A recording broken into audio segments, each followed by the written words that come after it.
ஆனா இன்னைக்கு நிறைய வீடுகள்ல என்ன சொல்லி வளர்க்குறோம் தெரியுமா?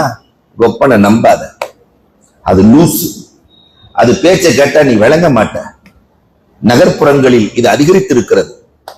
நான் நடப்பதை சொல்லுகிறேன். கொப்பனை நம்பாதடா, நீ விளங்கவே மாட்டடா. இதன் விளைவு என்ன தெரியுமா? 60 வயதுக்கு மேல் இருக்கிற நிறைய பெரியோர்கள் வீட்டில் அனாதைகளாய் வாழ்கிறார்கள். பக்கத்தில் அமர்ந்து பேசுகிற பிள்ளைகள் இல்லை.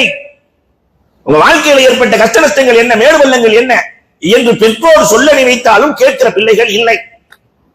எங்க பாப்பாவுக்கு ஒண்ணுமே தெரியாது, அவர் ஒரு லூசு, என்ன சொல்லி சொல்லி பழகி வச்சிருக்கோம் இல்ல, அவருக்கு ஒண்ணுமே தெரியாது. அவருக்கு ஒண்ணும் தெரியாததால் தான் உன்னை இன்ஜினியராகவும் டாக்டராகவும் வக்கீலாகவும் IAS ஆகவும் ஆக்கினாரா? அல்லாஹ் அக்பர். அன்பிற்குரியவர்களை, கடந்த காலம் எப்படியோ இருக்கட்டும், இனி வருகிற காலங்களில் தாய் தகப்பனை மதிக்கிற பிள்ளைகளாக நாம் மாறி போக வேண்டும். அவர்களின் துவாவை பெற வேண்டும். தாய் தகப்ப துவா கிடைச்சிருச்சுன்னா உலகத்துல அதற்கு நிகர் எதுவுமே இல்லை.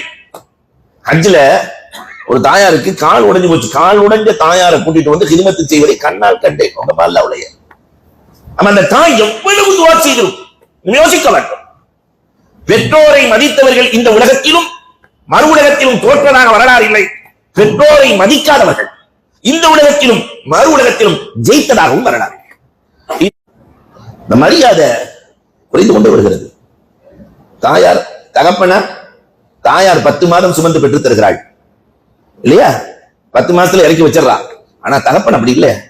கல்யாணத்தில் இருந்து இறக்குற வரை மனைவியையும் பிள்ளைகளையும் தலையிலும் தோளிலும் சுமக்கிறார். எல்லா தகப்பன் அப்படித்தான்.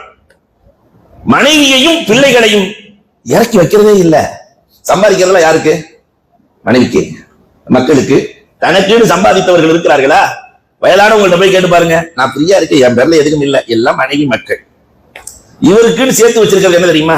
இந்த ஆம்பளை 3 புள்ள 2 புள்ள, இவருக்குன்னு சேர்த்தது பிரஷர் 160, சுகர் 400, கொலஸ்ட்ரால் 300. இதெல்லாம் தான் சேர்த்துக்கிட்டு சொத்துக்களை எல்லாம் பிள்ளைகளுக்கு கொடுக்கிறார்களே. என்னைக்காவது அந்த தாய்மார்கள் தகப்பனை பத்தி சொன்னதுண்டா? உங்க வாப்பா இவ்வளவு கஷ்டப்படுறாரா? வாழ்க்கையில தகப்பனை மறந்துடாதடா. ஆண்கள் அத்துணை பேர்களும் சொல்லுகிறோம், வாழ்க்கையில் தாயை மறந்து விடாதே. உனக்கு அல்லாஹ்வின் உதவி கிடைக்காது, ரஹ்மத்து கிடைக்காது, பரக்கத் கிடைக்காது. ஆண்கள் சொல்லுகிறோம், குடும்பத்தில் இருக்கிற பெண்கள் பிள்ளைகளுக்கு சொல்லிக் கொடுக்க வேண்டும். வாழ்க்கையில தகப்பனை மறந்துடாத. அல்லாஹ்வின் பொருத்தம் பெற்றோரின் தகப்பனின் பொருத்தத்தில் இருக்கிற தலையிலும் தோல்லையும் உங்க வாப்பா சுமந்தாரா.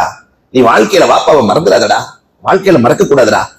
வீட்டுல இருக்கிற பொம்பளைக்கு சொல்லி வளர்த்தா அந்த புள்ள வளரும் போதே தகப்பனின் மரியாதையோடு வளருவான்.